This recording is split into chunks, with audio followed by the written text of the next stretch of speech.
Bismillahirrahmanirrahim. Baik, bab 3 kita akan bicara tentang kaidah hukum.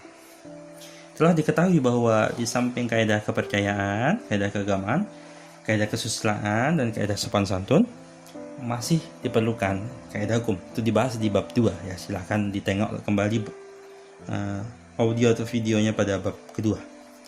Kaidah hukum ini melindungi lebih lanjut ya dari kepentingan-kepentingan manusia yang dibahas pada bab 1 yang sudah mendapat perlindungan dari ketiga kaidah lainnya.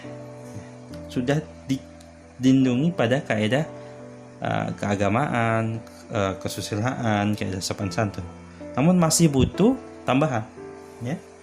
Kaidah hukum ini ditujukan terutama kepada pelakunya yang konkret, yaitu pelaku pelanggaran yang nyata-nyata berbuat, bukan untuk penyempurnaan manusia, melainkan untuk ketertiban masyarakat. Fokusnya pada ketertiban masyarakat, agar masyarakat tertib, agar jangan sampai jatuh korban kejahatan, agar tidak terjadi kejahatan itu sendiri. Isinya apa? Isi kaidah hukum itu ditujukan kepada sikap lahir batin manusia. Kaidah hukum mengutamakan perbuatan lahir. Ya, pada hakikatnya apa yang dibatin, apa yang dipikir manusia itu tidak menjadi soal, asal lahirnya ia tidak melanggar kaidah hukum. Misal orang stop di lampu merah gitu, saya pengen terobos saja, tapi masih di pikirannya saja, tapi dia masih tetap bertahan berhenti di lampu merah itu, walaupun pikirannya ada niatan, ada pikiran gimana ya kalau saya terobos saja, tapi tidak dilakukan. Itu tidak bisa dihukum ya. Yang dihukumi perilaku lahirnya, perbuatannya. Ada satu asas ya, atau disampaikan di sini nih, di buku ini, tidak seorang pun dapat dihukum karena apa yang difikirkan atau dibatinnya. Cogitationis penem nemo facit. Ya, jadi hukum itu tidak mempermasalahkan sikap batinnya saja, jika itu tidak terlahirkan, tidak terwujudkan dalam suatu, walaupun niatnya jahat, tapi kalau ternyata tidak tersampai dilakukan, itu tidak dikenai kaidah hukum ya. Tapi diperhatikan ya, ada kalanya setelah suatu perbuatan lahir yang relevan bagi hukum, kemudian hukum mencampuri batin manusia juga ya. Misalnya ya, mempermasalahkan adanya sengaja atau tidak, perencanaan, itikadnya baik atau buruk. Nah, itu ya. Nanti kan temukan dalam kaidah hukum itu bicara tentang itikad baik atau itikad buruk, bicara tentang sengaja atau tidak sengaja, bisa dihukum pidana gitu. Dapat dikemukakan misalnya, dicontohkan dalam buku ini, pembunuhan. Kalau memang secara lahir seseorang itu diketahui membunuh orang, masih dicari lagi, masih dipersoalkan lagi apakah pembunuhan itu dilakukan dengan sengaja atau tidak sengaja ya.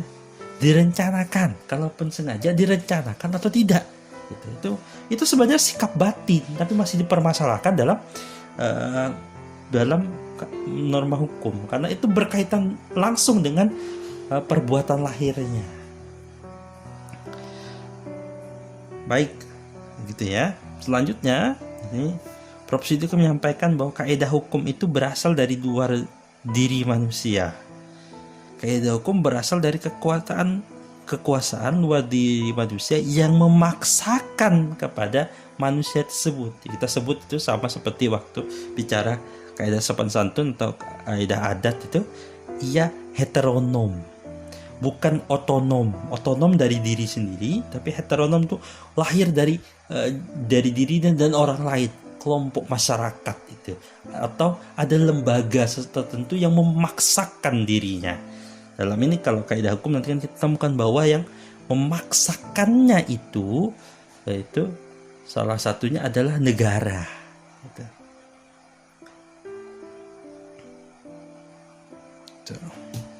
Baik, selanjutnya ya,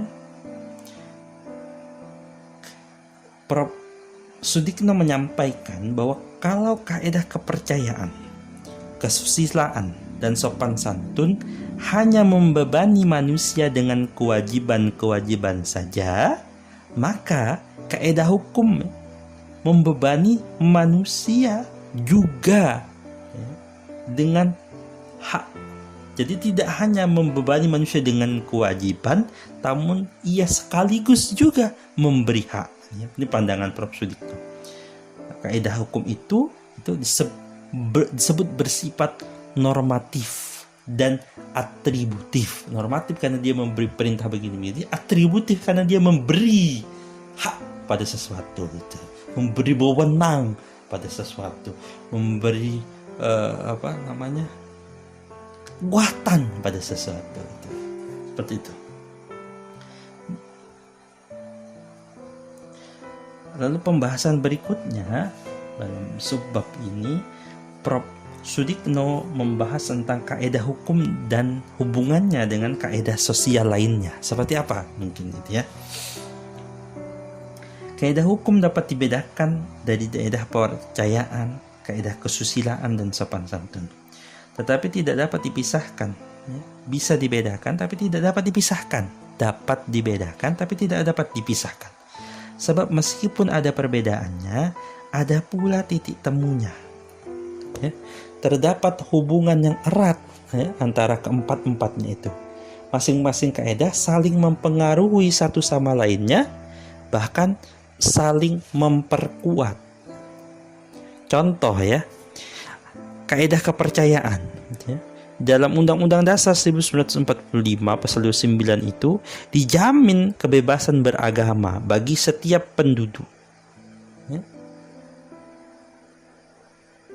Sehingga kita temukan bahwa pembunuhan, pencurian, gitu ya, segala bentuk kezoliman itu di kaidah hukum dilarang, ya, di kaidah agama juga dilarang. Itu istilah zaliman itu kan dari kaidah hukum. Kaidah apa? Bukan dari kaidah hukum awalnya, tapi dari daerah kaidah keagamaan.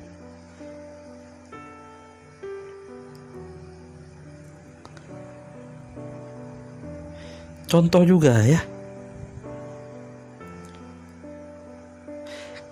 kesusilaan ya. Kesusilaan itu ada hubungannya dengan misalnya dalam BW, dalam hukum perdata, gitu ya. Ada pengertian-pengertian tentang kesusilaan berkaitan dengan itikat baik, misalnya dalam pasal 1338, 1363 BW ya. Juga kelayakan kepatutan misalnya dalam BW itu. Dalam pasal 1337 BW itu menentukan bahwa kausa tidak dibolehkan apabila dilarang oleh undang-undang atau bertentangan dengan adat kebiasaan atau ketertiban umum. Ya.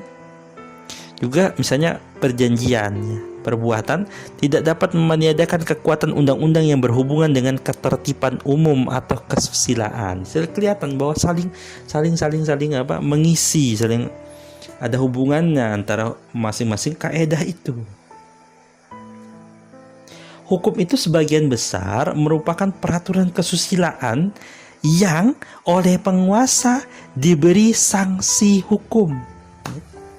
Kalau kita perhatikan pidana-pidana dalam KUHP, perbuatan-perbuatan pidana yang diatur dalam KUHP, hampir seluruhnya merupakan perbuatan yang berasal dari kaidah kesusilaan atau kepercayaan. Pembunuhan dilarang, menganiaya dilarang, mencemarkan nama baik, menyebarkan berita bohong, fitnah dan semacamnya itu, ya, mencuri, merampok, perbuatan-perbuatan yang dalam kesusilaan itu ditolak, dalam agama ditolak. Itulah yang nanti juga ketika terpositifisasi ya dalam hukum itu, ia diberi sanksi oleh negara.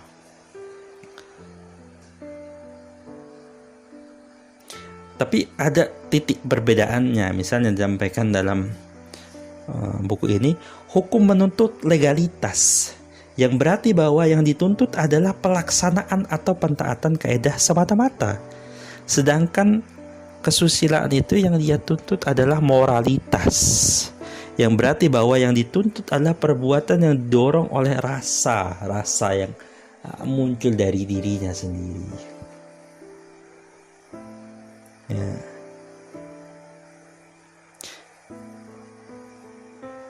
Gitu.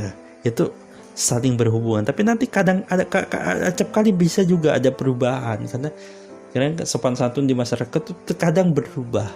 Oh, begini begitu gitu ya. Misalnya sampai di sini dituliskan batas antara sopan santun dan hukum itu selalu berubah, bergeser, dan punya kadang beralih. Yang dulunya misalnya disebutkan dulu pertunangan itu menurut hukum adat itu tuh suatu lembaga hukum, suatu ikatan hukum. Tapi kan kalau sekarang pertunangan itu seakan hanya kebiasaan saja, bukan lagi mengikat secara hukum. Ya, gitu ya. Ada kadang perubahan itu. Nah, memang hukum itu juga memperhatikan perkembangan zaman. Begitu. Itu yang ingin ditekankan oleh Prof. Sudikno Mertokusumo di sini. Baik, untuk video yang ini cukup ya. Nanti kita akan sambung masih dalam bab 3 tentang kaidah hukum. Selanjutnya tentang solen sein dan ya nanti sampai dengan hukum dan kekuasaan. Terima kasih.